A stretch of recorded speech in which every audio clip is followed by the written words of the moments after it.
जन जन की बनकर बनी है ये बेबाक, बेखौफ और बेमिसाल आवाज। जोड़े शहर जिला से लेकर रियासत के हर कोने और हर समाज को साथ। भ्रष्टाचार हो या गैर कानूनी धंधे या हो सुस्त निजाम, करता है सीधा वार। यही है आपका भरोसेमंद, सबसे तेज, सबसे सच्चा डीलक्स टीवी समाचार। धमतरी के बोराई क्षेत्र में आज भी ऐसी परंपरा जीवित है जो देश दुनिया के लिए अद्भुत मिसाल है। आदिवासी समाज में सदियों से चली आ रही इस अनोखी परंपरा में देवी देवताओं की अदालत लगती है, जहां खुद देवता भी कटघरे में खड़े किए जाते हैं और उनकी गलतियों पर सजा सुनाई जाती है। धमतरी जिला का सिहावा इलाका आदिवासी बाहुल्य क्षेत्र है, जो कभी बस्तर राजघराने की सीमा में आता था। आज भले ही बस्तर से अलग हो चुका है, लेकिन यहाँ के आदिवासी आज भी बस्तर राज परिवार की देव परंपराओं को निभा रहे हैं। इसी परंपरा का हिस्सा है बोराई के जंगल में लगने वाली भंगाराव माई की अदालत, जहाँ देवी देवताओं को भी कटघरे में खड़ा होना पड़ता है। जिस तरह आम लोगों पर आरोप लगते हैं और अदालत में सुनवाई होती है, उसी तरह इष्ट देवी देवताओं की गलती पर फैसला सुनाती है न्यायाधीश भंगाराव माई। यही नहीं, कई देवी देवताओं को प्रतीकात्मक तौर पर हिरासत में भी लिया जाता है। भंगाराव माई का यह दरबार हर साल भादो महीने की शुरुआत में धमतरी के कुर्सी घाट बोराई मार्ग पर सजता है। सदियों से चली आ रही इस परंपरा को देवी देवताओं का न्यायालय कहा जाता है। मान्यता है कि भंगाराव की अनुमति के बिना देव सीमा में कोई देवी देवता अपना कार्य नहीं कर सकते। इस यात्रा में सिहावा राज, बस्तर और उड़ीसा राज के सैकड़ों देवी देवता शामिल होते हैं। हर साल की तरह इस बार भी विधि विधान और बाजा गाजा के साथ देवी देवताओं का आगमन हुआ, जिसे देखने धमतरी, बस्तर और उड़ीसा से हजारों श्रद्धालु पहुंचे और मेला जैसा माहौल बन गया। धमतरी की अनोखी परंपरा, जहां इंसानों की तरह देवी देवताओं को भी कटघरे में खड़ा होना पड़ता है और भंगाराव माई के दरबार में उनकी गलती पर तय होती है सजा। सदियों पुरानी ये परंपरा आज भी आस्था और विश्वास के साथ निभाई जा रही है, जो दुनिया के लिए भले ही चौंकाने वाली हो, लेकिन आदिवासी समाज के लिए उनकी असली पहचान है। इस अनोखी परंपरा को लेकर धमतरी कलेक्टर ने कहा कि यह परंपरा न सिर्फ धमतरी बल्कि बस्तर और ओडिशा की सांस्कृतिक धरोहर है। प्रशासन भी इस आयोजन को सुरक्षित और सुचारू रूप से संपन्न कराने के लिए हर स्तर पर सहयोग करेगा।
क्षेत्राचो दाई भंगाराम माई चो यात्रा साल में एक बार होय से और उन्हीं यहाँ उपस्थित होते खाजे हमके बस्तर क्षेत्र ले विशा कोष ले देवता शिरकत करता और 7 पाली उड़ीसा इता आसोत और 14 पाली बस्तर सिहावा क्षेत्र ये हमार भंगाराम माई चो यात्रा में शिरकत होतो है और उन्हीं चो आशीर्वाद पाए के हमन ओकर जैसे ओकर जवाब ला ईदे में उनमन भंगाराम माई उमला अपन पास में रखते।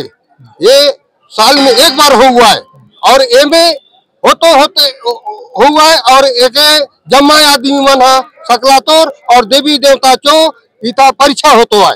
उन्हीं परीक्षा में पास होए में फिर घर जातो है और पास नहीं होए में उनके अपन जेल खाने में वो बंगाराम माई है राख्तो बीती है। ये परंपरा है, ये खूब दिन चुका है। हम तो दादा परदादा है क्षेत्र से ये लोग मन चो आशीर्वाद है कर जो मानतो बीतिया हम नहीं जानत रहे उन्हीं दादा मन चो आज करतो धरतो और उन्हीं मन के हम सुतुर के जमाले से यात्रा हम तो ये यात्रा ये आज से कम 1 महीना पूर्व चो शुरू होते।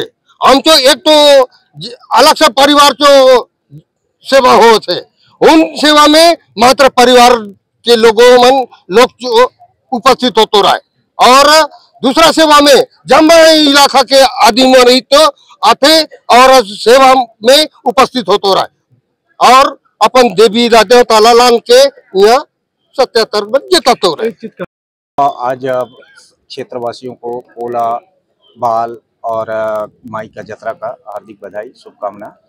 और साथ में हमारे जो मुख्य पुजारी हैं ठाकुर हैं क्षेत्र के जो बिसाकोस बस्तर 7 पाली उड़ीसा और 16 परगना सिहावा के जो ठाकुर माने जाते हैं पेन ठाकुर और उन्हीं के दिशा निर्देश पे जो है यहाँ पे काम होता है। और ये परंपरा जो है सदियों से चली आ रही है और सदियों से चले आने का कारण यह है कि आदिवासी और इस क्षेत्र के लोग जो है ना देवी परंपराओं को ज़्यादा मानने वाले लोग हैं और देवी के प्रति जो आस्था है इस क्षेत्र के लोगों में प्रगाढ़ दिखती है और लोग जो है यहाँ पे स्वतः ही जो है ना यहाँ पे आते हैं और इस यात्रा में इनका बरसों से सालों से इंतजार करके जत्रे के दिन हर शनिवार को ये भादों के शनिवार को होता है और शनिवार को होने उसी शनिवार को ही एक दिन तिथि जो है तय रहती है उस दिन जो भी रहे। और इस बार तो संयोग हो गया कि इस बार बाल भी है, इस बार आपका यात्रा भी है प्लस पोरा का त्यौहार भी है। मतलब ये सहयोग जो है ना बहुत दिनों के बाद बनता है, बहुत सालों के बाद ये ऐसा सहयोग बनता है जो आज इतना महफिल दिखने को मिला हुआ है। ये कहा जी बिल्कुल। देखिए देवी और मानव ये दोनों एक ही तरह से वो काम करते हैं और देवियों में भी बुरी शक्तियाँ होती है, अच्छी शक्तियाँ होती है। जो बुरी शक्तियाँ होती है उनको जो है यहाँ भंगाराम माई के पास समक्ष जो है ना प्रस्तुत किया जाता है। उसका पश्चात जो है उनकी जन सुनवाई होती है। जन सुनवाई में तमाम प्रकार की भीड़ें उपस्थित होती है, पेन शक्तियों को भी बुलाया जाता है। उनके समक्ष जो है एक जन अदालत लगती है और जन अदालत में जो फैसला जो है माई सुनाती है और वो फैसला जो है ना सर्वमान्य रहता है। अधिकांशतः जो है यहाँ जो फैसले होते हैं यहाँ सीधा सीधा जो बुरी शक्तियों को यहाँ से मतलब कुल से बाहर किया जाता है। अच्छा, सजा के तौर पे उनको बाहर फेंका जाता है। उसी का नाम जो है ना रवांगनी है। जो अगर वो बुरी शक्तियाँ इधर उधर होती है किसी प्रकार के लोगों को डिस्टर्ब करता है तो उसको जो है ना सजा के तौर पे ये यहाँ पे हमारे घाट है, ये घाट है, घाट के में फेंका जाता है। और तो वो अगर बाद में उनकी सजा समाप्त हो जाती है, वो स्वतः ही सुधर जाते हैं, उसके बाद वो सताते हैं तो वो परिवार जो है ना दोबारा उनको आके अडॉप्ट करता है। देखिए ये क्षेत्र जो है ना बिसाकोस बस्तर 16 पाली 16 परगना सिहावा और 7 पाली उड़ीसा ये इलाका है और यहाँ के तमाम प्रकार की देवी देवता और इसमें शिरकत लेते हैं।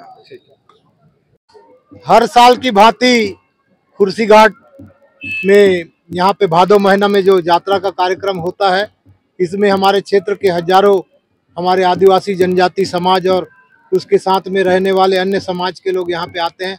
ये हमारी परंपरा है, आस्था है और हम पूरे छत्तीसगढ़ और बस्तर में आदिवासी क्षेत्र में रहने वाले माई दंतेश्वरी को, भंगाराम को और आंगा देव डांग डोली को सब मानते हैं और आदिकाल से हमारे पूर्वज इस परंपरा को मानते आ रहे हैं।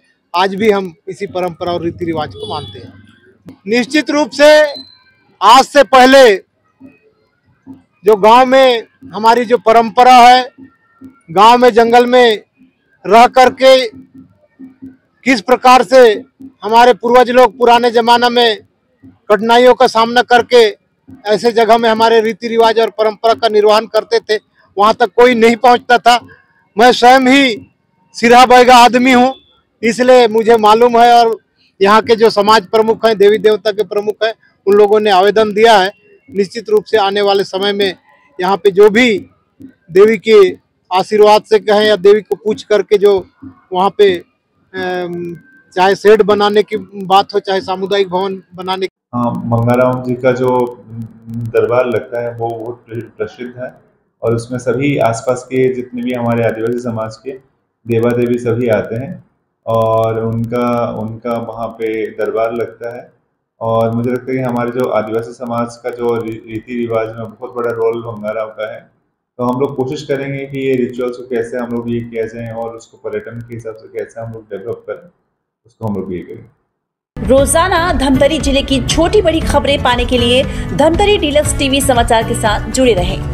हर खबर पहले पाने के लिए हमारे YouTube channel Dhamtari deluxe TV को सब्सक्राइब कर बेल आइकॉन जरूर दबाएं। इसके साथ ही साथ हम आपको रोजाना धमतरी जिले की छोटी बड़ी खबरों से आपको रूबरू कराते रहेंगे।